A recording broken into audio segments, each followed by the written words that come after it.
भाग 7। आपके अवचेतन मन की चमत्कारी शक्तियां।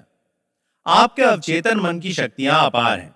वो आपको प्रेरणा देता है, आपका मार्गदर्शन करता है और आपके स्मृतियों के भंडार से नामों, तथ्यों, दृश्यों को लाकर आपके सामने उजागर करता है। आपके अवचेतन ने ही आपके दिल की धड़कन शुरू की।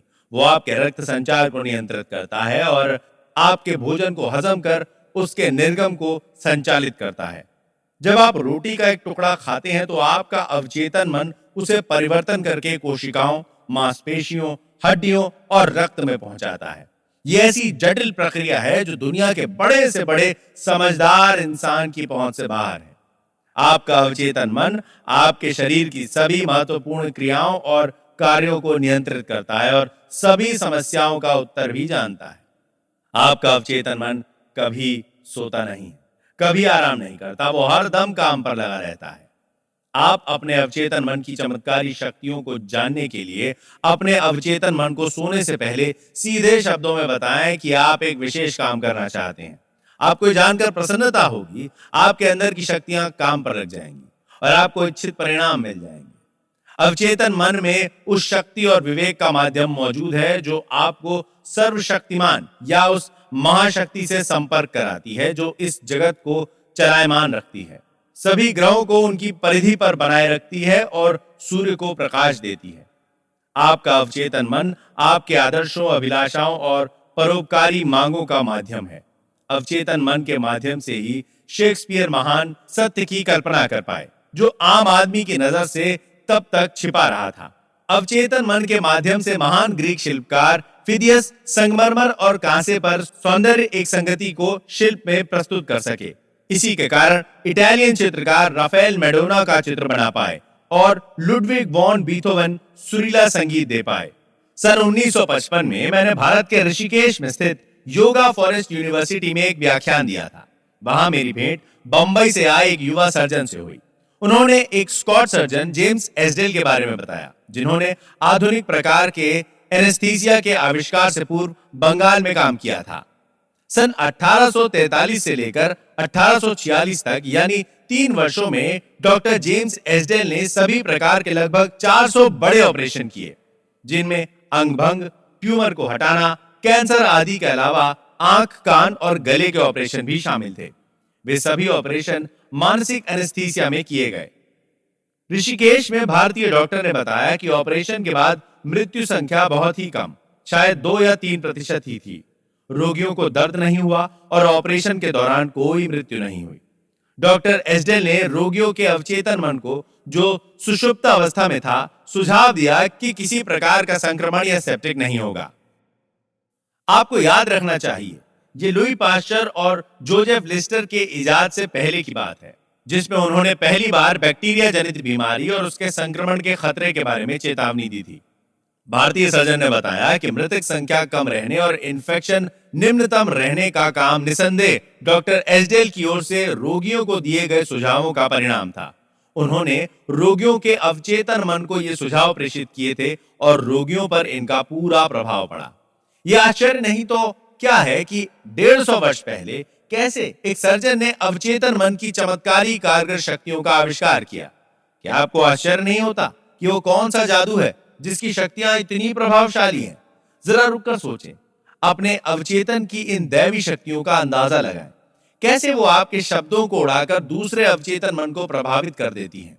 उनके लिए समय, काल, स्थान कुछ भी मायने नहीं रखता। उनकी क्षमता है कि वो आपको दर्द से मुक्ति दिला सकती हैं, आपके कष्ट दूर कर सकती हैं और सभी प्रकार की समस्याओं का समाधान कर सकती हैं। ये सब और अनेक दृष्टांत आपके सामने उजागर करते हैं कि आपके अंदर शक्ति और ज्ञान मौजूद है जो आपकी बुद्धि और विवेक को गतिमान रखती है। ये आपका अमोघ अस्त्र है। ये सब जानकर आपको हर्ष होना चाहिए और विश्वस्त होना चाहिए। आपके अवचेतन मन की शक्तियां अपार हैं। आपका अवचेतन आपके जीवन की पुस्तक है। जो विचार, आस्थाएं, विचारधाराएं, नियम, सिद्धांत और मत आप अपने अवचेतन मन में लिखते हैं, अंकित करते हैं या सुझाव देते हैं, वे परिस्थितियों, दशाओं और घटनाओं के आकार में आपके समक्ष प्रदर्शित हो जाते हैं। आप जो अंदर जाकर लिखते हैं वो बाहर अनुभव के रूप में आपको मिल जाता है। आपके जीवन के 2 पहलू हैं, उद्देश्य सूचक और विषय सूचक, दृश्य और अदृश्य, विचार और साकार। आपका मस्तिष्क आपके विचार प्राप्त करता है, जो आपके चेतन तार्किक मन का अंग है। जब आपका चेतन या उद्देशक सूचक मन विचार को पूर्णतः स्वीकार कर लेता है, वो उसे शौर्य नेटवर्क में भेजता है, जो आपके मन का मस्तिष्क है, जहां मासल बनकर वो आपके अनुभव में परिवर्तित हो जाता है। जैसा कि पहले कहा जा चुका है कि आपका अवचेतन मन विवाद नहीं कर सकता, वो वही करता है जिसे आप उस पर लिख देते हैं।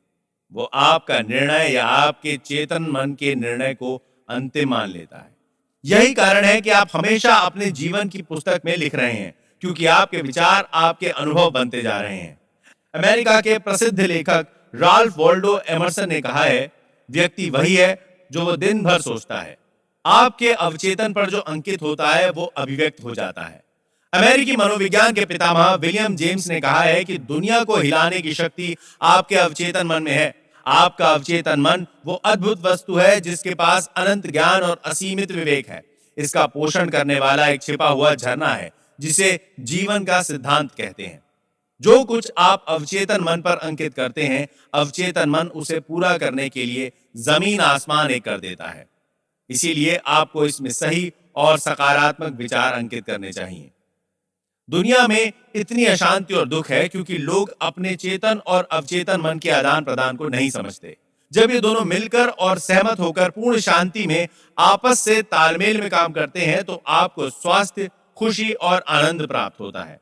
जब चेतन और अवचेतन मिलकर सौहार्द पूर्वक शांति से काम करते हैं तो कोई अनबन नहीं होती, कोई बीमारी नहीं होती। हेरमेस की मजार को बड़ी उम्मीदों और चमत्कार की आशा से खोदा गया था, क्योंकि लोगों को विश्वास था कि उसमें सदियों के महान रहस्य छुपे होंगे। किंतु रहस्य जैसा अंदर था वैसा ही बाहर था, वैसा ही नीचे था।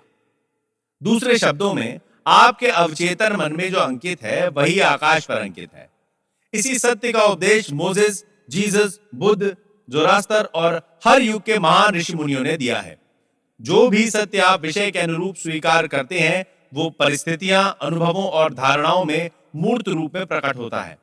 शांति और उद्गारों का संतुलन होना चाहिए। जैसा परलोक में है वैसा ही पृथ्वी में है। जैसे परलोक यानी आपके मन में है, वैसे ही पृथ्वी यानी आपके शरीर और उसके आसपास के वातावरण में है। यही जीवन का सबसे बड़ा नियम है। आप प्रकृति के संपूर्ण क्षेत्र में कर्म और उसके फल का नियम पाएंगे। इन दोनों का संतुलन होना चाहिए, तब जाकर सौहार्द और सामंजस्य बनता है। आप इस जीवन में इसीलिए आए हैं ताकि आपके भीतर जीवन का नियम आप में एक लय और मृदुलता से समावेश होता रहे। जितना आए उतना जाए, दोनों बराबर हैं। अंकन और अभिव्यक्ति बराबर होनी चाहिए।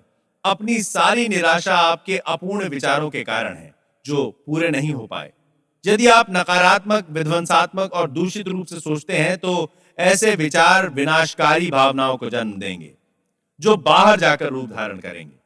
ऐसी भावनाएं चूंकि नकारात्मक हैं, इसीलिए उनका रूप आघात, हृदय की बीमारी, तनाव और परेशानियां होती हैं। अब ये बताएं कि आपका अपने बारे में क्या विचार या एहसास है। आपका प्रत्येक अंग ये बता रहा है। आप अपनी जीवन शक्ति, आपका शरीर, आर्थिक स्तर, आपके दोस्त, सामाजिक स्तर, ये सब मिलाकर आप अपने व्यक्तित्व की छवि को देखते हैं। इसका सही अर्थ यह है कि आपके अवचेतन मन में जो अंकित है वही जीवन में अभिव्यक्त होता है। नकारात्मक विचार जो हम पाले रहते हैं वो हमें क्षति पहुंचाते हैं। कितनी बार आपने क्रोधित होकर, डरकर, ईर्ष्या करके या बदले की भावना रखकर अपने को नुकसान पहुंचाया है। ये जहरीले विचार हैं जो आपके मन में अड्डा जमा लेते हैं। जन्म से आपके अंदर ये विचार नहीं थे। अपने अवचेतन मन को जीवन देने वाले विचारों से भरें।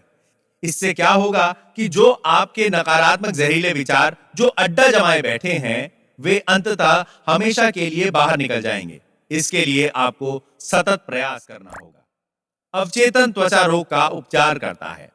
इस संबंध में एक व्यक्तिगत उदाहरण उचित होगा जो यह साबित कर देगा कि अवचेतन मन में वास्तव में उपचार करने की शक्ति होती है। लगभग 40 साल पहले मुझे त्वचा रोग हो गया था, जिसे मैंने अपने अवचेतन मन की उपचार करने की शक्ति से ठीक कर लिया। मेरा रोग बढ़ गया था। मेडिकल उपचार असफल हो चुका था और रोग बढ़ता जा रहा था। गिरजाघर के पादरी ने, जिसे मनोविज्ञान का गहन अध्ययन था, बाइबल की 139वीं आयत का गूढ़ अर्थ समझाया। वो आयत इस प्रकार है, अपनी पुस्तक में मेरे सभी सदस्यों के नाम लिखे हैं जिन्हें आप ही ने बनाया, जबकि पहले यहां कुछ भी नहीं था। उसने इस आयत की व्याख्या करते हुए बताया कि यहां पुस्तक का अर्थ मेरा अवचेतन मन है, जिसने शरीर के सभी अंगों को अदृश्य कोशिका से बनाया और गढ़ा है। उसने ये भी बताया कि जैसे अवचेतन मन ने मेरे शरीर के अंगों को बनाया, वैसे ही वो उपलब्ध प्रक्रिया से दोबारा उन्हें गढ़कर उपचार भी कर सकता है। उस पादरी ने मुझे अपनी घड़ी दिखाते हुए कहा, इसको बनाने वाला कोई था और उस घड़ी का निर्माता को इसे बनाने से पहले विचार आया होगा, जिससे उसने एक आकार के रूप में इसे निर्मित किया। यदि ये घड़ी खराब हो जाए तो घड़ी साज इसे ठीक करके बना सकता है। मेरे उस मित्र ने मुझे याद दिलाया कि अवचेतन ज्ञान जिसने मेरे शरीर की रचना की है, घड़ी साज की तरह है और सही रूप से जानता है कि उसे कैसे ठीक करके वापस उसी रूप में लाया जाए, और वो इस दिशा में शरीर की महत्वपूर्ण प्रक्रियाओं एवं कार्यों को काम पर लगा सकता है। किंतु इसके लिए मुझे स्वस्थ होने का विचार उसे प्रेषित करना होगा। मैंने बहुत साधारण तरीके से प्रार्थना की। मेरे शरीर और उसके अंगों की रचना मेरे अवचेतन मन के अनंत ज्ञान ने की है। उसके विवेक ने मेरे सभी अंगों, कोशिकाओं, मांसपेशियों और हड्डियों को आकार दिया है। मेरे भीतर जो अनंत उपचार प्रक्रिया है, वो अब मेरे शरीर की प्रत्येक कोशिका का उपचार कर मुझे पूर्णतः स्वस्थ बना रही है। मैं उपचार के लिए धन्यवाद देता हूं। मेरे अंदर के इस ज्ञान के कार्य सचमुच में आश्चर्यजनक हैं। मैंने ये प्रार्थना 5 मिनट में मुंह से बोलकर दिन में 2-3 बार दोहराई। लगभग 3 महीने में मेरा त्वचा रोग दूर हो गया और इस प्रकार मैं पूर्ण रूप से स्वस्थ हो गया। आपने देखा होगा कि मैंने केवल अपने अवचेतन मन को जीवन देने वाले के तरीके दिए। भाग 8, सौंदर्य और संपूर्णता के सुझाव दिए और इस प्रकार अपने अवचेतन मन में बैठी नकारात्मक छवियों एवं नमूनों को बाहर निकाला, जिनकी वजह से मेरे शरीर में रोग उत्पन्न हुआ था। कोई भी व्याधि आपके शरीर में प्रवेश नहीं कर सकती जब तक कि वो पहले मन में न प्रवेश करे, और जैसे ही आप सकारात्मक विचारों के जरिए उसे डुबोकर नष्ट करते हैं, आपका मन बदलने लगता है और आपका शरीर उसी के अनुकूल बनने लगता है। सभी प्रकार के उपचार का यही आधार है। आपके कार्य अद्भुत हैं और ये मेरी आत्मा, मेरा अवचेतन मन पूर्णतः समझता है। अवचेतन मन शरीर के सभी कार्यों को कैसे नियंत्रित करता है। जब आप जागते रहते हैं और जब आप बिस्तर पर सो जाते हैं, उस दौरान आपका अवचेतन मन कभी न थकने वाले माध्यम से आपके चेतन मन की सहायता के बगैर आपके शरीर के सभी अंगों को निरंतर चलाए रखता है। उदाहरण के लिए, जब आप सो रहे होते हैं, आपके दिल की धड़कन एक लयबद्ध रूप से चलती रहती है, फेफड़े अपना काम करते रहते हैं, आपकी सांसें अंदर बाहर चलायमान रहती हैं। ये सब वैसा ही चलता रहता है जैसा आपके जागे रहने में चलता है। आपका अवचेतन मन पाचन क्रिया, ग्रंथिमय स्राव तथा शरीर की अन्य अनेक रहस्यमय कार्यवाहियों को नियंत्रित करता है। चाहे आप सो रहे हो या जाग रहे हो, आपके सिर के बाल उगते रहते हैं। वैज्ञानिक हमें बताते हैं कि त्वचा से पसीना जागे रहने से ज्यादा सोते रहने में निकलता है। सोने के दौरान आपकी आंखें, कान और अन्य इंद्रियां सक्रिय रहती हैं। उदाहरण के लिए, एक महान वैज्ञानिक को सोने के दौरान अपनी समस्याओं का समाधान मिला है। उन्होंने अपने समाधान सपने में देखे। कभी कभी आपका चेतन मन चिंता, व्याकुलता, भय और निराशा पैदा करके आपके हृदय, फेफड़े और पेट की सामान्य प्रक्रिया में बाधा उत्पन्न कर देता है। इस प्रकार के विचार आपके अवचेतन मन के व्यवस्थित संचालन में गतिरोध पैदा करते हैं। जब कभी आप मानसिक रूप से परेशान होते हैं, तो सबसे बढ़िया उपाय यह है कि शांत हो जाएं। मन को धीरज दें और अपनी विचार प्रक्रिया पर विराम लगा दें। अपने अवचेतन मन से बात करें, उससे कहें कि वो शांतिपूर्वक दैवी नियम के अंतर्गत संयम बनाए रखे। आप देखेंगे कि आपके शरीर के सभी कार्य सामान्य हो गए हैं। याद रखें, आपको अपने अवचेतन मन को पूरे अधिकार और विश्वास के साथ कहना है। आप देखेंगे कि वह तुरंत आपके आदेश का पालन करेगा। आपका अवचेतन मन किसी भी कीमत पर हमेशा आपके जीवन को बनाए रखना और आपको स्वस्थ रखना चाहता है। वो आपको अपने बच्चों से प्यार करने के लिए प्रेरित करता है, जो अपने आप में जीवन बनाए रखने की नैसर्गिक इच्छा का रूप है। मान लो गलती से आपने कोई बुरा खाद्य पदार्थ खा लिया है, आपका अवचेतन मन आपसे उल्टी करवा देगा, आप उसे उगल देंगे। यदि आपने भूल से जहर खा लिया, तो आपका अवचेतन मन उसे बेअसर करने की प्रक्रिया में लग जाएगा। यदि आप उसकी चमत्कारी शक्तियों के भरोसे अपने आप को पूरी तरह छोड़ देंगे तो आप पूरी तरह से स्वस्थ बन जाएंगे।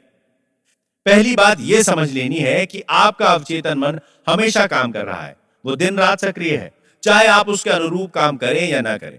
आपका अवचेतन मन आपके शरीर का निर्माता है, किंतु आप इसका एहसास नहीं कर पाते क्योंकि उसकी कार्यप्रणाली बहुत ही शांतिपूर्ण और बेआवाज है। आपका कामकाज हरदम चेतन मन से रहता है, अवचेतन मन से नहीं। आपको केवल यह करना है कि अपने चेतन मन को जीवन की अच्छी बातों में व्यस्त रखें और निश्चित करें कि आपके रोजमर्रा के विचारों का आधार सुंदर हो, सत्य हो, न्यायोचित हो और सद्गुणों से संपन्न हो। अब जबकि आप हृदय से जान गए हैं कि आपका अवचेतन आपके रोजमर्रा के विचारों के अनुकूल अभिव्यक्त करता है, पुनर्निर्माण कर प्रदर्शित करता है, तो आज ही से अपने चेतन मन को अपने नियंत्रण में रखना सीखें। याद रखें, जैसे पानी पाइप में जाकर उसका आकार लेकर बहने लगता है, ठीक उसी प्रकार जीवन का नियम भी आपके अंदर आपके विचारों की प्रवृत्तियों के अनुरूप बहता है। मन में विश्वास जमा लें कि आपके अवचेतन की उपचार प्रक्रिया का आपके अंदर प्रवाह हो रहा है और चारों ओर सौंदर्य, स्वास्थ्य, शक्ति, आनंद एवं खुशहाली का साम्राज्य है। इस भावना को सजग रखकर उसे अपना प्रिय साथी बनाएं। विश्वास करें कि ये जीवन धारा आपके भीतर निरंतर बह रही है, स्फूर्ति दे रही है, आपको समृद्ध कर रही है। उसकी प्रतिक्रिया ठीक ऐसी ही होगी, आपके विश्वास के अनुकूल होगी। एक बहुत ही प्रसिद्ध उदाहरण है जिसका उल्लेख फ्रांस के चिकित्सा विभाग के संग्रहालय के रिकॉर्ड में भी किया गया है। फ्रांस की मैडम बायर का है। वे नेत्रहीन थी, उनकी आंखों की नसें क्षतिग्रस्त होकर मृत हो गई थी। वो इलाज के लिए लॉर्ड्स के चिकित्सा अस्पताल में भर्ती हुई और उन्हीं के शब्दों में चमत्कार उपचार हुआ। एक प्रोटेस्टेंट युवा महिला रूथ क्रैंस्टन ने उस केस की छानबीन करके मैकाल्स नामक पत्रिका के नवंबर 1955 के अंक में लिखा कि लॉर्ड्स में आश्चर्यजनक रूप से उनकी आंखों की दृष्टि वापस आ गई, जबकि आंखों की नसें मृत और बेकार बनी रहीं। जैसा कि अनेक डॉक्टरों ने बार बार परीक्षण करने के बाद यह प्रमाणित किया।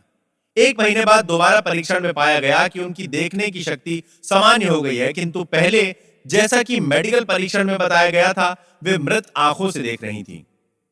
मैं भी अनेक बार लॉर्ड्स गया हूं और मैंने भी इस प्रकार के उपचार देखे हैं तथा यह तय है, जैसा कि हम अगले अध्याय में व्याख्या करेंगे, कि इसमें संदेह नहीं कि ऐसे चमत्कार उपचार की घटनाएं दुनिया के लगभग सभी धर्मों के तीर्थ स्थलों में होती हैं। जैसा कि हमने कहा कि तीर्थ स्थल के किसी पवित्र जल से मैडम बायर का उपचार नहीं हुआ, बल्कि उनके अपने अवचेतन मन ने उनकी आंखों की रोशनी लौटाई, जिसको मन की आत्मा ने चमत्कारी शक्ति प्रदान की। उनके अवचेतन मन के उपचार तंत्र ने उनके विचारों की प्रवृत्ति की प्रतिक्रिया स्वरूप कार्य किया। अवचेतन मन में आस्था एक विचार है। इसका अर्थ है वो स्वीकार करो जो सत्य है। विचार स्वीकृत होने पर स्वतः कर्मशील हो जाता है। इसमें संदेह नहीं है कि मैडम बायर उस तीर्थ स्थल में पूरी आशा और आस्था के साथ ये विश्वास लिए गई थी कि उनकी आंखों का उपचार होगा। उनके अवचेतन मन ने उसी के अनुकूल प्रतिक्रिया स्वरूप उपचार तंत्र को जागृत कर दिया। अवचेतन मन जिसने आंख की रचना की है, वो मृत नस को पुनर्जीवित कर सकता है। जो रचना रचनात्मक सिद्धांत करता है, वो भी कर सकता है। अपनी आस्था के अनुकूल ही आपको मिलता है। दक्षिण अफ्रीका स्थित जोहानिसबर्ग में एक प्रोटेस्टेंट पादरी ने मुझे बताया कि पूर्ण स्वास्थ्य का विचार उन्होंने अपने अवचेतन मन को किस तरह से पहुंचाया। उनके फेफड़ों में कैंसर था। उनका तरीका, जैसा कि उन्होंने अपने हाथ से लिख कर दिया, वो इस प्रकार था। मेरे पैर आराम में हैं, मेरे टखने आराम में हैं, मेरे पांव आराम में हैं, मेरे पेट की मांसपेशियां आराम में हैं, मेरा हृदय और फेफड़े आराम में हैं, मेरा सिर आराम में है, मेरा पूरा शरीर आराम में है। लगभग 5 मिनट में मैं सोने की तंद्रा में होऊंगा। और तब मैंने निम्नलिखित सत्य की प्रतिज्ञा की। ईश्वर की महानता अब मेरे जरिए अभिव्यक्त हो रही है। पूर्ण स्वास्थ्य का विचार अब मेरे अवचेतन मन में भरता जा रहा है। ईश्वर के समक्ष मेरी जो छवि है, वो पूर्ण छवि है और मेरा अवचेतन मन मेरी छवि ठीक वैसी प्रदर्शित कर रहा है जो ईश्वर के मन में है। उन पादरी में आश्चर्यजनक परिवर्तन हुआ। वो ठीक हो गए। ये एक आसान और साधारण तरीका है जिसकी मदद से पूर्ण स्वास्थ्य का विचार आपके अवचेतन मन में पहुंचाया जा सकता है। दूसरा तरीका अनुशासित अथवा वैज्ञानिक परिकल्पना है, जिसके माध्यम से पूर्ण स्वास्थ्य का संदेश अवचेतन मन में पहुंचाया जा सकता है।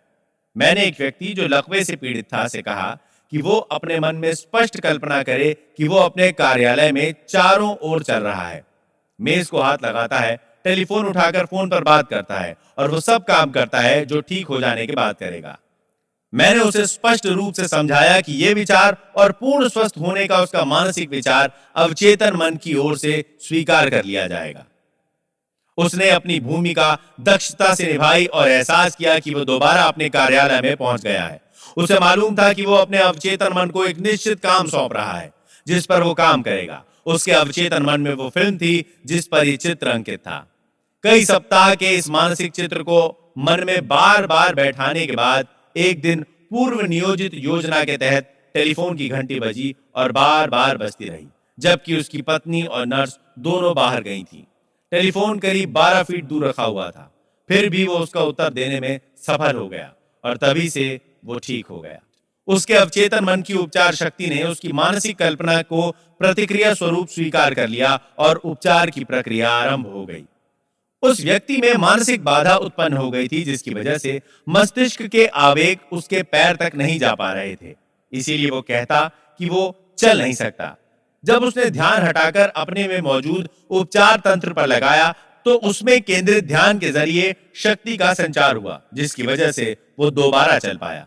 विश्वास के साथ आप जो भी प्रार्थना में मांगोगे आपको मिल जाएगा। आपका अवचेतन मन आपके शरीर की प्रमुख प्रक्रियाओं को नियंत्रित करता है और सभी समस्याओं का समाधान करता है। सोने से पहले अपने अवचेतन मन को एक विशिष्ट मांग प्रेषित करें और उसकी जादुई शक्ति को अपने काम में लाएं। जो कुछ आप अपने अवचेतन मन पर अंकित कर रहे हैं वो आकाश के पटल पर परिस्थितियों, अनुभवों और घटनाओं के रूप में अभिव्यक्त हो जाता है। इसीलिए आपको अपने चेतन मन के सभी विचारों और धारणाओं पर सावधानी से नजर रखनी चाहिए। क्रिया और उसकी प्रतिक्रिया का सिद्धांत सर्वव्यापी है। आपका विचार क्रिया है और अवचेतन मन की स्वाभाविक प्रतिक्रिया आपके विचार की प्रतिक्रिया है। सभी प्रकार की निराशा का कारण अपूर्ण इच्छाएं होती हैं। यदि आप अड़चनों, विलंब और परेशानियों में फंसे रहेंगे तो आपका अवचेतन मन भी उसी के अनुकूल रहेगा और इस प्रकार आप अपना ही नुकसान कर रहे हैं। जीवन का नियम आपके माध्यम से पूर्ण लय और एक रूपता के साथ प्रवाहित होगा। यदि आप विश्वास के साथ ये प्रतिज्ञा करें, मेरा विश्वास है कि अवचेतन मन जिसने मुझे ये इच्छा दी है वो अब मेरे माध्यम से उसे पूरी कर रहा है, ये सभी बाधाओं का अंत करेगा। चिंता, व्याकुलता और भय आपके हृदय, फेफड़ों और अन्य अंगों की सामान्य गति में अवरोध पैदा करते हैं। अपने अवचेतन मन को यदि प्रेम, सौहार्द, स्वास्थ्य और शांति का संदेश देंगे तो आपके शरीर के सभी अवयव दोबारा सामान्य हो जाएंगे। आपके चेतन मन को सर्वोत्तम आशाओं से व्यस्त रखें और आपका अवचेतन आपके रोजमर्रा के विचारों को पूरी वफादारी से पुनः प्रस्तुत करेगा। हमेशा मंगलमय अंत की या अपनी समस्या के समाधान की कल्पना करें और पूर्णता के रोमांच का एहसास करें। और आप जो कल्पना करते हैं या महसूस करते हैं वो आपका मन स्वीकार करेगा और उसका परिणाम देगा। भाग 9, प्राचीन युग में मानसिक उपचार। सदियों से सभी देशों के लोगों में शायद अंतः प्रेरणा से या नैसर्गिक रूप से यह समानता रही है कि मानव शरीर में ही एक उपचार तंत्र है जो मानव शरीर के सामान्य कार्यों और संवेदनाओं को पुनर्जीवित कर देने की शक्ति रखता है।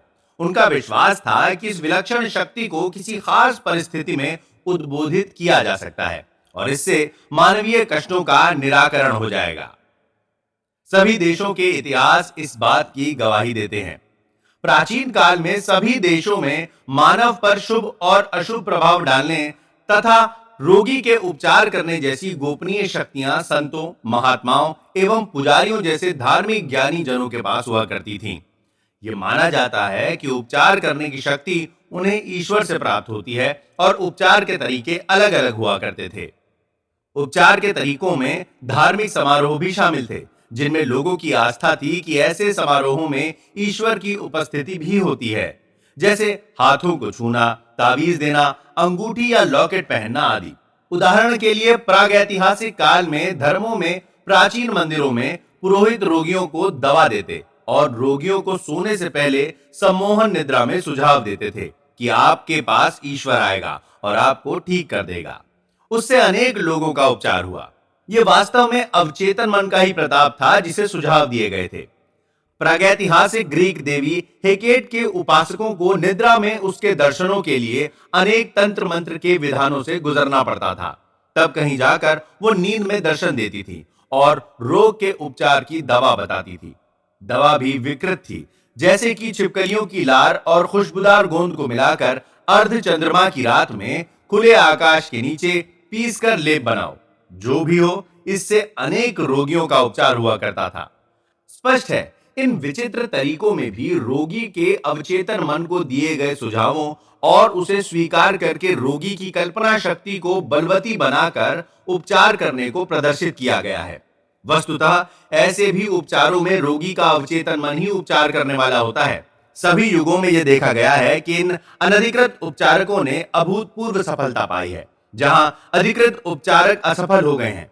ये बड़ी विचित्र बात है और सोचने पर मजबूर करती है। विभिन्न देशों में ये अनधिकृत उपचारक कैसे उपचार करते हैं? इसका सीधा उत्तर रोगियों का उपचारक पर अंधविश्वास है, जिसके माध्यम से उसके अवचेतन मन में मौजूद उपचार शक्ति काम करने लगती है। अनेक उपचार के माध्यम और तरीके इतने विचित्र और आश्चर्यजनक होते हैं जो रोगी की कल्पना शक्ति को इतना प्रेरित कर देते हैं कि रोगी भावनाओं के सागर में डूब जाता है। ऐसे में स्वास्थ्य के सुझावों को रोगी का चेतन और अवचेतन मन दोनों स्वीकार कर लेते हैं। इसकी व्याख्या अगले अध्याय में की जाएगी। अवचेतन मन के प्रयोगों का बाइबल में उल्लेख। जो इच्छाएं आप करते हैं, जब आप उनके लिए प्रार्थना करते हैं और अंधविश्वास करते हैं कि वे पूरी होंगी, तो वो आपको प्राप्त होंगी। इन पंक्तियों पर ध्यान दीजिए, समय और काल पर ध्यान दीजिए। प्रेरित लेखक कहता है कि इस बात पर विश्वास कीजिए और सच मानिए कि हमारी इच्छा पूरी हो गई है या कि पहले ही पूरी हो चुकी है और इसका अनुभव भविष्य में मिलने जा रहा है। इस तकनीक की सफलता दृढ़ विश्वास पर निर्भर करती है कि विचार, धारणा, चित्र मन में पहले ही बन चुका है। मन के साम्राज्य में किसी वस्तु के तत्व का होना तभी हो सकता है जब यह सोचा जाए कि वो वास्तव में वहां मौजूद है। यहां कुछ रहस्यमय शब्दों में संक्षिप्त और विशिष्ट निर्देशन दिया जा रहा है कि अवचेतन मन में आप अपना मनचाहा विचार अंकित करने के लिए कैसे रचनात्मक शक्ति का प्रयोग करेंगे। आपका विचार, योजना या उद्देश्य उतना ही सत्य है जितना कि आपका हाथ या हृदय है। बाइबल की तकनीक का अनुसरण करने के लिए आप तमाम दुखदाई एवं शांति पहुंचाने वाले विचारों की आशंकाओं, परिस्थितियों या अन्य विचारों को अपने मन से पूर्ण जड़ मूल से निकाल दें। आप नए सिरे से एक बीज का रोपण कर रहे हैं। यदि आप उसे बिना किसी छेड़छाड़ के ज्यों का त्यों छोड़ देंगे तो निश्चित रूप से उसमें अंकुर फूटेगा। बुनियादी रूप से आस्था है जिस पर जीसस ने जोर दिया था।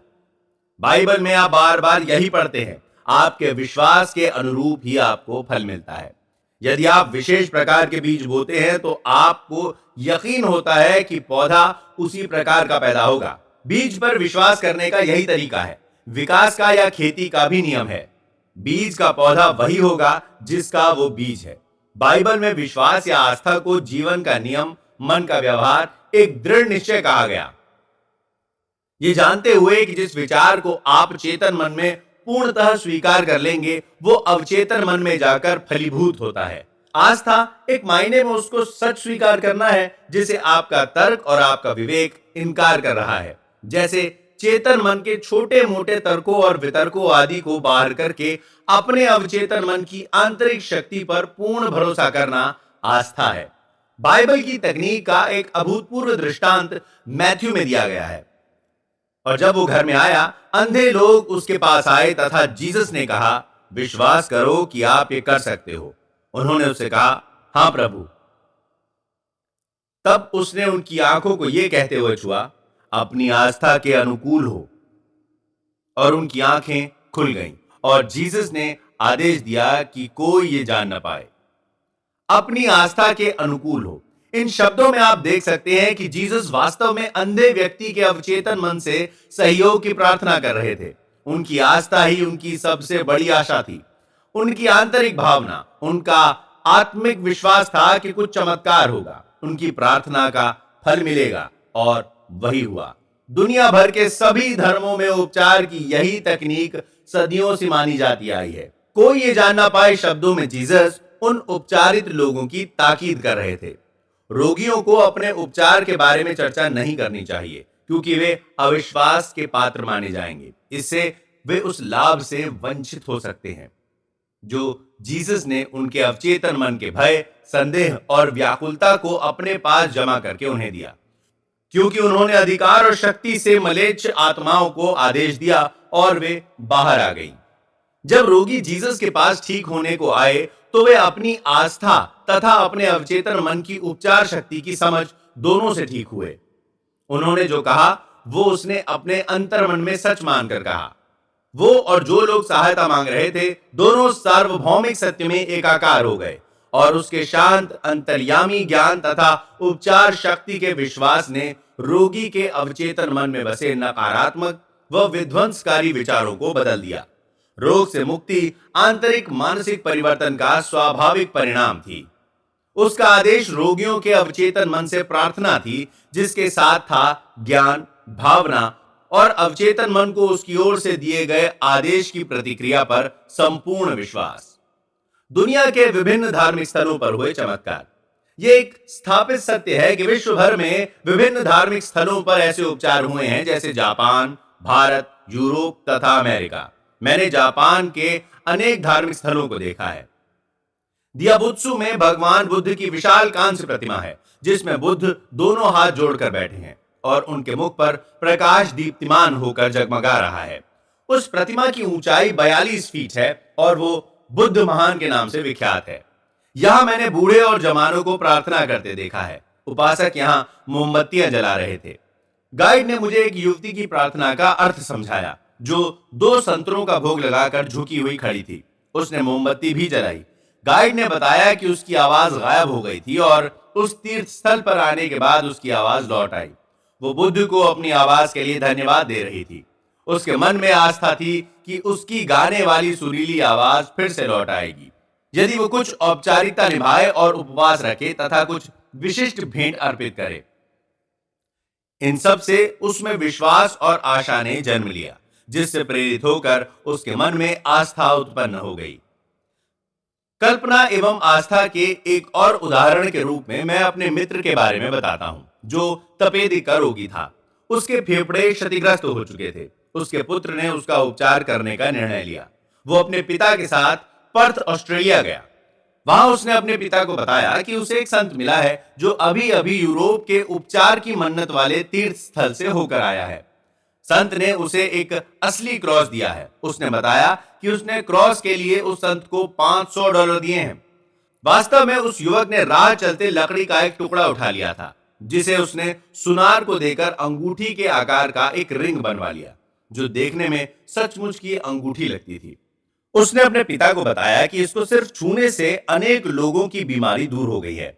उसने उस अंगूठी का इतना गुणगान किया कि उसके पिता की काल्पनिक शक्ति इतनी प्रेरित हो गई कि उनसे रहा नहीं गया, और उस अंगूठी को उसने अपने पुत्र के हाथ से छीन लिया और अंगूठी को अपने सीने से लगाकर शांत होकर प्रार्थना में लीन हो गया तथा अंततः गहरी निद्रा में सो गया। सुबह उठा तो उसका तपेदिक रोग गायब था। वो स्वस्थ हो गया। उसने सभी तरह के टेस्ट करवाए। पता चला कि सभी टेस्ट नेगेटिव हैं, अर्थात वो तपेदिक के रोग से मुक्त हो गया है। अब आप अच्छी तरह से जानते हैं कि वो लकड़ी का एक टुकड़ा नहीं था जिसे उसने रास्ते से उठा लिया था, बल्कि वो उसकी गहन कल्पना शक्ति सहित रोग मुक्त होने की आशा, विश्वास और उत्कंठा थी। कल्पना और रोगी के विश्वास ने रोग का उपचार कर दिया। पिता को अपने पुत्र की चाल का पता कभी नहीं चला। अगर पता चलता तो संभवतः रोग दोबारा हो सकता था। वो पूर्ण स्वस्थ हो गया तथा 15 वर्ष और जीकर 89 वर्ष की आयु में उसने इस दुनिया से विदा ली। भाग 10, उपचार का एक सत्यव्यापी सिद्धांत। यह एक जाना माना सत्य है कि उपचार के विभिन्न तंत्रों से अपने अपने तरीकों से आश्चर्यजनक उपचार होते रहे हैं। इन सब के सार तत्व में यह सिद्ध होता है कि कहीं कोई परम सिद्धांत है जो सभी तरीकों में इस्तेमाल किया जाता है, और वो है अवचेतन मन, जो सभी उपचारों की आधारशिला है। अब समय आ गया है कि आपके ध्यान को एक बार फिर निम्नलिखित आधारभूत सत्यों की ओर आकृष्ट किया जाए। पहला सत्य, आप जो भी काम करते हैं वो दो भागों में विभक्त होकर किए जाते हैं, एक चेतन मन की ओर से, दूसरे अवचेतन मन की ओर से। दूसरा सत्य, आपके अवचेतन मन का रुझान हमेशा सुझाव की शक्ति के प्रति होता है। इसके अतिरिक्त आपके अवचेतन मन का आपके शरीर के कार्यों, दशाओं और संभावनाओं पर पूरा नियंत्रण होता है। मैं अब विश्वास के साथ कह सकता हूं कि इस पुस्तक के पाठक इस सच्चाई को भली भांति जान चुके हैं कि सभी प्रकार की बीमारियों के लक्षणों को मानसिक तंद्रा में दिए गए सुझावों के जरिए प्रभावित किया जा सकता है। उदाहरण के लिए, मानसिक तंद्रा में रोगी का तापमान बढ़ जाता है, उसका मुंह लाल हो सकता है या सर्दी से उसके शरीर में कपकपी हो सकती है, यदि उसे उसी प्रकार के सुझाव दिए जाएं। प्रयोग के लिए आप एक व्यक्ति को सुझाव दे सकते हैं कि उसे लकवा मार गया है और वो चल नहीं सकता। आप देखेंगे कि वो सचमुच में नहीं चल पा रहा है। प्रदर्शन के लिए तंद्रा में आप रोगी की नाक के पास कप में ठंडा पानी ले जाकर कह सकते हैं, देखो इसमें गोल मिर्च है, सूंघ कर देखो। वो छींकने लगेगा। क्या कारण है कि उसको एकाएक छींक आ गई? यदि एक व्यक्ति कहता है कि उसे धनिया की पत्तियों से एलर्जी है, तो आप उसके सामने हरी घास उसकी नाक के सामने रखो जब वो तंद्रा में हो और कहो कि ये धनिया की पत्तियां हैं। वो तुरंत उसको सूंघकर नाक भौं सिकोड़ेगा और अपनी अनिच्छा दिखाएगा। ये सिद्ध करता है कि रोग का कारण मन में है। रोग का उपचार भी मानसिक रूप से किया जा सकता है। आपको मालूम है कि ऑस्टियोपैथी, कियोप्रैक्टिक मेडिसिन और नेचुरोपैथी के अतिरिक्त दुनिया की विभिन्न धार्मिक संस्थाओं की ओर से अभूतपूर्व उपचार किए जाते हैं, लेकिन अक्षुण्ण सत्य यह है कि ये सभी उपचार अवचेतन मन के माध्यम से ही किए जाते हैं, जो एकमात्र उपचारक है। गौर करें, शेव करते समय आपके मुंह पर एक छोटा सा कट लग जाता है, कैसे आपका अवचेतन मन उसे ठीक कर देता है। एक डॉक्टर घाव पर मरहम पट्टी करता है और कहता है नेचर ठीक कर देगा। नेचर मायने प्रकृति, प्रकृति का नियम, अवचेतन मन का नियम, या इसे अपनी इच्छा शक्ति कह लो, जो घूम फिरकर वही अवचेतन मन पर पहुंचती है। अपने को सुरक्षित रखने की इच्छा शक्ति प्रकृति का पहला सिद्धांत है। आपके सर्वाधिक शक्तिशाली अंतर्मन की भावना ही अपनी स्वप्रेरणा है, इच्छा शक्ति है। विभिन्न सिद्धांतों में अंतर। विश्व भर में विभिन्न धार्मिक पंथों की प्रार्थना उपचार संस्थाएं जो अलग अलग सिद्धांत प्रतिपादित करती हैं, उन पर बड़े पैमाने पर लंबी चौड़ी चर्चा करना बहुत उबाऊ और व्यर्थ होगा। इससे भी ज्यादा संख्या उन प्रतिष्ठानों की है जो ये दावा करते हैं कि चूंकि उनके सिद्धांत परिणाम देते हैं, इसीलिए वे ही सही हैं। लेकिन जैसा कि इस अध्ययन में वर्णन किया गया है, वे सही नहीं कहे जा सकते। आप यही भली प्रकार जानते हैं कि उपचार के अनेक तरीके या तकनीकें हैं।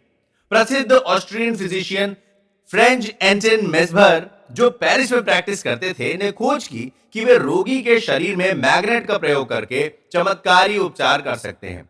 उन्होंने उपचार करने के लिए अनेक प्रकार के शीशे और धातुओं का प्रयोग किया। बाद में चलकर उन्होंने इस तकनीक को बदलकर दावा किया कि उनके उपचार पशु जनित मैग्नेटिज्म से हो रहे थे और कहा कि ये तत्व उपचार के माध्यम से सीधे रोगी में जा रहे थे। उसके बाद उनका उपचार माध्यम हिप्नोटिज्म हो गया, जिसे उस जमाने में सम्मोहन के नाम से जाना जाता था।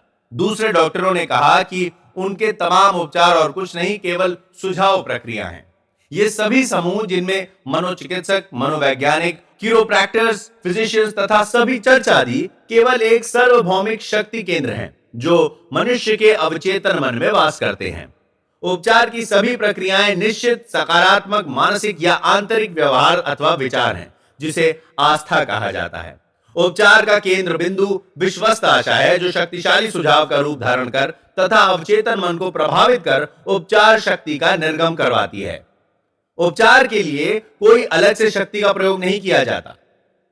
यह सही है कि उपचार करने की प्रक्रिया अलग हो सकती है, किंतु उपचार शक्ति केवल आपका अवचेतन मन है। आप चाहे कोई सिद्धांत या प्रक्रिया चुन लें, किंतु ये जान लें कि आपकी उस पर आस्था है तो आप रोग मुक्त हो जाएंगे। प्रसिद्ध स्विस अल्केमिस्ट तथा फिजिशियन, जो सन 1493 से लेकर 1541 तक जीवित रहे, अपने समय के प्रमुख उपचारक थे। उन्होंने जो कहा था वो आज एक वैज्ञानिक सत्य माना जाता है। उन्होंने कहा था, माना विश्वास की वस्तु वास्तविक हो या काल्पनिक, आपको परिणाम एक जैसा ही मिलेगा। जैसे यदि मेरा विश्वास सेंट पीटर की प्रतिमा पर वैसा ही है जैसा स्वयं सेंट पीटर पर होना चाहिए, तो मुझे वही परिणाम मिलेगा जैसा मुझे सेंट पीटर पर विश्वास करने पर मिलता। लेकिन यह अंधविश्वास है। आस्था चाहे जो हो चमत्कार करती है, और चाहे सच हो या झूठ वो हमेशा वही चमत्कार करेगी। पार्सेल्स की विचारधारा का समर्थन 16वीं शताब्दी में इटालियन दार्शनिक पेट्रो पोम्पोनाजी ने भी किया, जिसने कहा कि विश्वास और कल्पना मिलकर जो अभूतपूर्व परिणाम दिलाते हैं, उनकी कल्पना हम बहुत ही सजग रूप से कर सकते हैं, विशेष रूप से उस समय जबकि रोगी और उपचारक दोनों के बीच उन गुणों के आदान प्रदान का एक सेतु बन जाता है। किसी स्मृति चिन्ह या अवशेष के प्रभाव से उपचार की घटनाएं होती हैं। दरअसल इस पृष्ठभूमि में भी कल्पना और विश्वास होता है। नीम हकीम व डॉक्टरों से लेकर मनोवैज्ञानिक तक सब जानते हैं कि यदि संत की हड्डियों के स्थान पर कोई भी कंकाल रख दिया जाए और अगर रोगी को उस पर आस्था है तो उसे वही परिणाम मिलेंगे जो संत से मिलते हैं। इस प्रकार यदि आपको विश्वास है कि आपका उपचार संत की हड्डियों से होगा या आप किसी पवित्र जल की उपचार शक्तियों पर विश्वास रखते हैं, तो आपको परिणाम मिलेगा, क्योंकि आपके अवचेतन मन को शक्तिशाली सुझाव दिया गया है। उपचार का केंद्र बिंदु अवचेतन मन ही है। बर्नहेम के प्रयोग। फ्रांस के मेडिसिन के प्रोफेसर हिलोलाइट बर्नहेम ने इस सिद्धांत को विस्तार से समझाते हुए कहा कि डॉक्टर रोगी को जो सुझाव देता है वो अवचेतन मन के माध्यम से देता है। बर्नहेम अपनी पुस्तक सजेस्टिव थेरेप्यूटिक्स के पृष्ठ संख्या 197 में एक व्यक्ति की चर्चा करते हैं जिसकी जीभ में लकवा मार गया था और सभी प्रकार के चिकित्सकीय उपचार व्यर्थ हो गए थे। उसके डॉक्टर ने रोगी को बताया कि उसके पास एक नया यंत्र है जिससे उसे विश्वास है कि उसका इलाज हो जाएगा। डॉक्टर ने पॉकेट थर्मामीटर रोगी के मुंह से लगा दिया। रोगी ने उस नए यंत्र की कल्पना की जो उसे ठीक करने के लिए लगाया गया था। कुछ ही मिनटों में वो खुशी से चिल्ला उठा कि उसकी जीभ फिर से चलने लगी है। बर्नहेम ने बताया कि हमारे अन्य मामलों में भी यही तथ्य मिलेगा। एक युवती मेरे कार्यालय में आई। उसने लिखकर बताया कि पिछले 4 सप्ताह से उसकी आवाज बंद हो गई है। मैंने जांच में सही पाया। मैंने उसे बताया कि गुम हुई आवाज कभी-कभी बिजली के प्रयोग से लौट आती है और ये तरकीब आसानी से सुझाव के प्रभाव से भी की जा सकती है। मैंने बिजली का वो अपरेटस मंगवाया और उसके स्विच को दबाकर उसके पास खिसकाया। मैंने कहा, अब आप जोर से बोल सकती हो। मैंने उसे ए अक्षर दिखाया, फिर बी और बाद में मारिया। वो धीरे धीरे बोलने लगी। गुम हुई आवाज लौट आई। यहां बर्नहेम ने रोगी की आस्था और आशा की शक्ति को दर्शाया है जो अवचेतन मन को शक्तिशाली सुझाव देने का काम करती है। सुझाव से फोड़ा पैदा करना। बर्नहेम ने कहा कि उसने एक रोगी के गले के पीछे एक डाक टिकट लगाकर उसे यह सुझाव दिया कि उसके गले के पीछे एक फोड़ा पैदा हो गया है। रोगी सच में समझने लगा कि फोड़ा हो गया है। डॉक्टरों के अनेक सुझावों से यह साबित हो चुका है और इसमें कोई शक या शुभा नहीं है कि रोगी को जबानी सुझावों से उसमें रचनात्मक परिवर्तन किया जा सकता है। रक्तिम अंकन का कारण। मनोवैज्ञानिक हडसन अपनी पुस्तक लॉ ऑफ साइकिक फिनोमिना के पृष्ठ 153 पर लिखते हैं कि किन्हीं रोगियों में रक्तस्राव और रक्तिम अंकन भी सुझावों की मदद से किया जा सकता है। डॉक्टर एम बोरू ने अपने एक रोगी को सम्मोहन की दशा में ले जाकर निम्न सुझाव दिए। आज शाम को 4 बजे सम्मोहन क्रिया के पश्चात आप मेरे कार्यालय में आओगे। कुर्सी पर बैठोगे, अपने दोनों बाजुओं को सीने पर रखोगे और आपकी नाक से खून निकलने लगेगा। निर्देशित समय पर रोगी ने वही किया जो कहा गया था। रक्त की बूंदें उसकी नाक से गिरी। एक अन्य दृष्टांत में उसी डॉक्टर ने एक रोगी के दोनों भुजाओं में बिना धार वाले एक यंत्र से उसका नाम लिख दिया। बाद में वो रोगी जब सम्मोहन निद्रा में था तो डॉक्टर ने कहा, आज शाम 4 बजे आप सोने जाओगे और आपकी बाजुओं में उन लाइनों में रक्त उभरने लगेगा जो मैंने तुम्हारी बाजुओं में बनाई हैं और आपका नाम देखने लगेगा। 4 बजे उस पर नजर रखी गई। वो नींद में सो गया। उसके दाएं बाजू में रक्त था और उसमें उसका नाम चमकने लगा और 2 एक जगह रक्त भी निकल आया। नाम के अक्षर कई महीने तक बाजू पर दिखाई देते रहे। ये तथ्य 2 बुनियादी विचारों के सत्य को प्रतिष्ठित करता है जिनकी चर्चा पहले भी की जा चुकी है। पहला, अवचेतन मन का रुझान सदैव सुझावों की शक्तियों के प्रति होता है और दूसरा, अवचेतन मन का पूरा नियंत्रण शरीर के सभी कार्यों, संवेदनाओं और दशाओं एवं परिस्थितियों पर होता है। सभी प्रदर्शित उदाहरणों में जो भी नाटकीय घटनाएं वर्णित की गई हैं, उनका प्रमुख कारण सुझाव रहा है। और यही सार तत्व भी है कि जैसा मनुष्य हृदय में सोचता है वैसा ही वो है। उपचार बिंदुओं का पुनरावलोकन। अपने को बराबर याद दिलाते रहें कि उपचार शक्ति आपके अपने अवचेतन मन में मौजूद है। ये जान लें कि आस्था जीवन में बोया जाने वाला एक बीज है। जैसा बीज डालोगे उसका फल वैसा ही होगा। अपने मन में बीज की बुआई करो और उसमें आशा का पानी एवं खाद डालो, फिर देखें वैसा ही फल मिलेगा जिसकी आशा आपने की थी।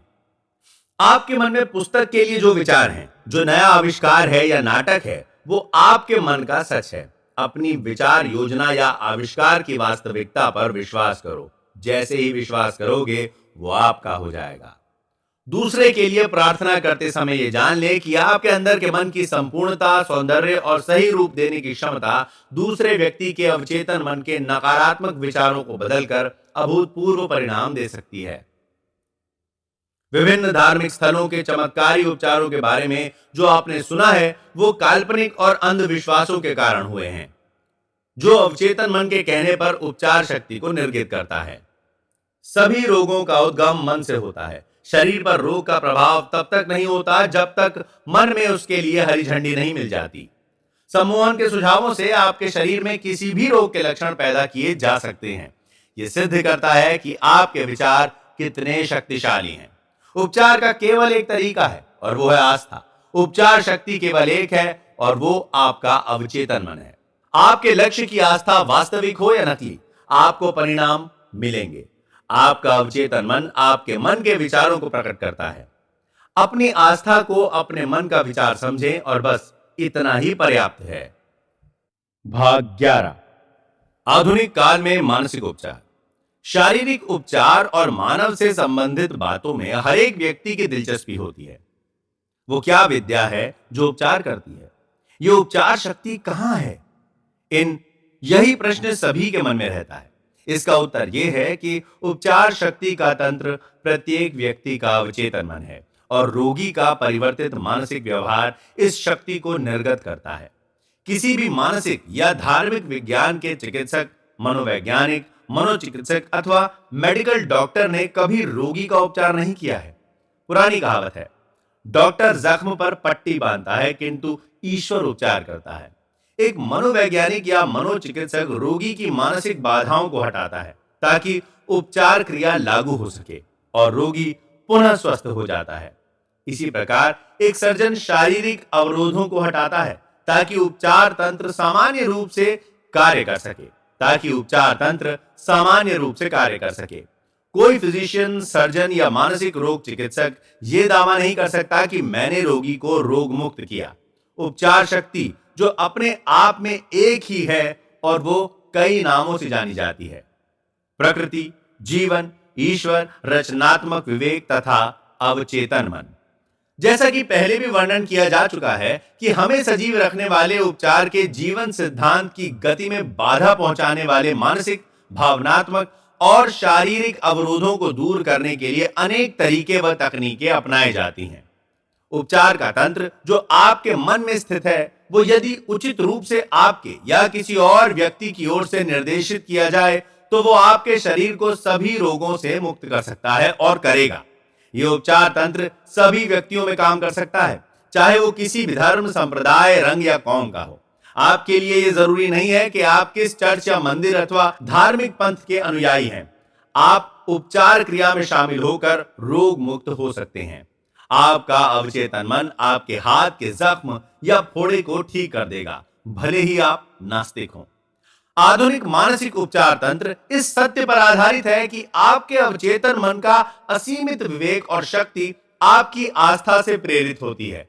मानसिक चिकित्सक या चर्च का पादरी बाइबल के सिद्धांत को रखकर चलता है, जो इस प्रकार है: वो अपने प्रकोष्ठ में जाता है और दरवाजा बंद कर लेता है, जिसका अर्थ है कि वो अपने मन को शांत करके शिथिल कर देता है और अपनी मनमर्जी के अनुसार महसूस करता है कि असीमित उपचार उसके भीतर मौजूद है। वो अपने मन के दरवाजे को सभी अवरोधों एवं छवियों को बाहर करके बंद कर देता है और तब वो आहिस्ता से सचेत होकर अपनी प्रार्थना या इच्छा को उसकी विशिष्ट जरूरतों के अनुकूल परिणाम देता है। सबसे बड़ी आश्चर्यजनक बात यह है, परिणाम की कल्पना करो और उसकी वास्तविकता को महसूस करो, और तब अनेक जीवन नियम आपके सचेत चयन और आपकी सचेत इच्छा को पूरी करेंगे। इसका यही अर्थ है कि विश्वास करें कि आपको मिला और आपको मिलेगा। आधुनिक मानसिक उपचारक प्रार्थना उपचार में यही करता है। उपचार की एक प्रक्रिया। उपचार की एक ही सर्वव्यापी प्रक्रिया है जो हर वस्तु में लागू होती है। यह प्रक्रिया कुत्ते बिल्ली में, घास व वृक्ष में तथा हवा और पृथ्वी में सब में समान है, समान रूप से लागू है। जीवन का नियम पशु में, सब्जी में, खनिज पदार्थों में उतना ही जीवित है जितना कि विकसित होने के सिद्धांत में। मनुष्य इस जीवन सिद्धांत से भलीभांति परिचित है और वो सजग रूप से अनेक माध्यमों से इसे चलायमान रखकर अपना विकास कर सकता है। इस सर्वव्यापी शक्ति का प्रयोग करने के माध्यम, तरीके और तकनीकें अलग अलग हैं, किंतु उपचार का तरीका केवल आस्था है, क्योंकि अपनी आस्था के अनुरूप ही आप बन सकते हैं। आस्था का नियम। दुनिया के सभी धर्म आस्था के विभिन्न रूप प्रस्तुत करते हैं और इन आस्थाओं की व्याख्या भी अनेक है। जीवन का नियम एक आस्था है। आप अपने बारे में, जीवन और संसार के बारे में क्या सोचते हैं, वो वही है जो आप सोचते हैं। आस्था आपके मन का विचार है, जो आपके अवचेतन मन की शक्ति को आपके सोचने की आदतों के अनुकूल आपके जीवन के सभी चरणों में बांट देता है। आपको यह जानना जरूरी है कि बाइबल किसी कर्म कांड, धार्मिक अनुष्ठान, आकृति, संस्थान, व्यक्ति या फॉर्मूले की चर्चा नहीं करती, केवल आस्था की चर्चा करती है। आपके मन की आस्था केवल आपके मन का विचार है। यदि आप में विश्वास नहीं है तो सब कुछ उसे मिलेगा जिसमें विश्वास है। यह सोचना मूर्खता है कि आपको कोई क्षति या नुकसान पहुंचा सकता है। याद रखें, आपके सोचने से आपको क्षति या नुकसान नहीं होता, बल्कि मन में आस्था या धारणा ही परिणाम की रचना करती है। आपके सभी अनुभव, आपके सभी कर्म और आपके जीवन की सभी घटनाएं एवं परिस्थितियां केवल आपकी अपनी धारणाएं, प्रतिक्रियाएं और परिणाम हैं। प्रार्थना उपचार, चेतन मन और अवचेतन मन। प्रार्थना उपचार वैज्ञानिक रूप से निर्देशित एक संयुक्त विद्या है। ये किसी विशिष्ट उद्देश्य के लिए मन के चेतन और अवचेतन स्तरों को एक समान, सुसंगत और विवेकपूर्ण प्रयोग करने की एक विद्या है। वैज्ञानिक प्रार्थना या प्रार्थना उपचार में आपको यह नहीं मालूम होना चाहिए कि आप क्या कर रहे हैं और उसे क्यों कर रहे हैं। आप उपचार नियम पर भरोसा रखें। प्रार्थना उपचार को मानसिक उपचार कहा जाता है और इसका दूसरा नाम वैज्ञानिक प्रार्थना है। मानसिक उपचार में आप सजग रूप से एक विचार, एक मानसिक चित्र या किसी योजना को चुनते हैं जिसका अनुभव आप करना चाहते हैं। आप अपनी क्षमता जानते हैं और आप इस विचार या मानसिक चित्र को उसकी वास्तविकता के एहसास के साथ अवचेतन मन में प्रेषित कर सकते हैं। आपके मानस की निष्ठा आपकी प्रार्थना का परिणाम दिला देगी। प्रार्थना उपचार विशिष्ट उद्देश्य के लिए एक निश्चित मानसिक क्रिया है। मान लें कि आप किसी खास परेशानी या बीमारी से छुटकारे के लिए प्रार्थना करते हैं।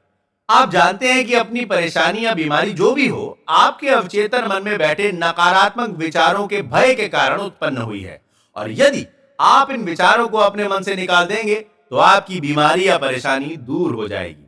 इस प्रकार आप अपने अवचेतन मन की उपचार शक्ति की ओर मुड़ते हैं और अपने को उसकी उपचार करने की असीमित शक्ति और क्षमता की याद दिलाते हैं। जैसे ही आपका विश्वास इन सत्यों पर जमने लगेगा, आपका भय दूर होना शुरू हो जाएगा। इन सत्यों की पुनरावृत्ति अशुद्ध आस्थाओं को भी सुधारती है। आप उपचार के लिए धन्यवाद देते हैं, ये जानते हुए कि वो होगा, और तब आप अपने दिमाग से परेशानी को तब तक दूर रखते हैं जब तक कि एक अंतराल के बाद प्रार्थना के लिए आपको प्रेरणा नहीं मिल जाती। प्रार्थना के समय आप नकारात्मक परिस्थितियों को सशक्त बनाने या ये मानने के लिए कि उपचार नहीं होगा, पूर्णतः इनकार कर देते हैं।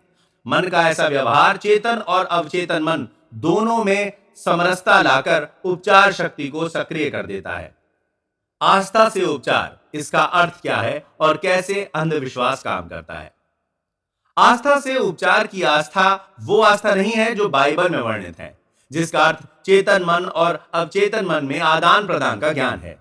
आस्था से उपचार करने वाले उपचारक को उपचार की शक्तियों की सूझबूझ या ज्ञान नहीं होता। वो केवल दावा करता है कि उसके पास उपचार शक्ति है जो उसने प्राप्त की है। रोगी का उसमें या उसकी शक्तियों में अंधविश्वास ही रोग को दूर करने में सफल होता है। दक्षिण अफ्रीका या किसी और देश के वुडू डॉक्टर जादू टोना करके या किसी संत महात्मा के नाम शरीर को छूकर या पढ़कर रोगी का उपचार कर सकते हैं। इससे रोगी उनके उपचार पर विश्वास करने लगता है। कोई भी प्रक्रिया जो आपको डर और परेशानी से दूर करके आशा और आस्था की ओर ले जाती है, वो आपको रोग मुक्त कर सकती है। ऐसे अनेक लोग हैं जिनमें हर एक ये दावा करता है कि चूंकि उसकी उपचार प्रक्रिया से रोग ठीक हो जाता है, इसलिए उसकी उपचार प्रक्रिया ही सही है। ये जैसा कि पहले अध्याय में कहा गया है, सही नहीं हो सकता। अंधविश्वास का एक ज्वलंत उदाहरण है। आपको याद होगा कि हम स्विस फिजिशियन फ्रेंच एंटन मेस्मर के बारे में पहले चर्चा कर चुके हैं। सन 1776 में उन्होंने रोगियों के शरीर में कृत्रिम मैग्नेट को छुआकर अनेक लोगों को रोग मुक्त किया। बाद में उन्होंने मैग्नेट उपचार को छोड़ दिया और पशु मैग्नेटिज्म के सिद्धांत का आविष्कार किया। उनके अनुसार यह एक प्रकार का तरल पदार्थ था जिसकी पहुंच सर्वव्यापी है, किंतु मानव शरीर में यह बहुत सक्रिय होता है। उनका दावा था कि यह चुंबकीय तरल पदार्थ उनके पास से रोगी के शरीर में जाता है और जाकर उसे रोग मुक्त करता है। लोगों की भीड़ जुटने लगी, लोगों को उन पर विश्वास हो गया। उन्होंने रोग मुक्ति के अनेक चमत्कार किए। मेस्मर पेरिस आ गए। वहां उनके उपचार की सत्यता की जांच करने के लिए सरकार ने डॉक्टरों और एकेडमी ऑफ मेडिकल साइंस के सदस्यों का एक आयोग नियुक्त कर दिया। उसमें उसके बेंजामिन फ्रैंकलिन भी एक सदस्य थे। आयोग की रिपोर्ट में मेस्मर के उपचार के दावों को सही पाया गया, किंतु उन्हें मेस्मर के मैग्नेटिक फ्लूइड सिद्धांत का कोई प्रमाण नहीं मिला। इस सिद्धांत को कि उनके पास से तरल पदार्थ रोगी के शरीर में जाकर उसे रोग मुक्त करता है, आयोग ने खारिज करके कपोल कल्पित करार दिया और कहा कि यह केवल रोगी की कल्पना है। उसके बाद मेस्मर को देश निकाला दे दिया गया और सन 1815 में उनकी मृत्यु हो गई। उसके फौरन बाद मैनचेस्टर के डॉक्टर ब्रेड ने अपनी जांच में बताया कि डॉक्टर मेस्मर के मैग्नेटिक तरल पदार्थ का रोग के उपचार से कोई लेना देना नहीं था। उन्होंने बताया कि सुझावों से रोगियों को सम्मोहन तंद्रा यानी हिप्नोटिक स्लीप में ले जाया जा सकता है, जिसमें मेस्मर के तमाम फॉर्मूलों की व्याख्या को रोगी के मन में प्रेषित किया जा सकता है। आप अब समझ गए होंगे कि ऐसे सभी उपचार निसंदेह सक्रिय सुझावों के जरिए संभव हो पाए, जिनमें रोग मुक्ति के साथ साथ पूर्ण स्वास्थ्य का संदेश रोगियों के अवचेतन मन में पहुंचाया गया। ये सब अंधविश्वास ही कहा जा सकता है, क्योंकि उस समय तक ये जानकारी नहीं थी कि उपचार कैसे किया जा सकता है।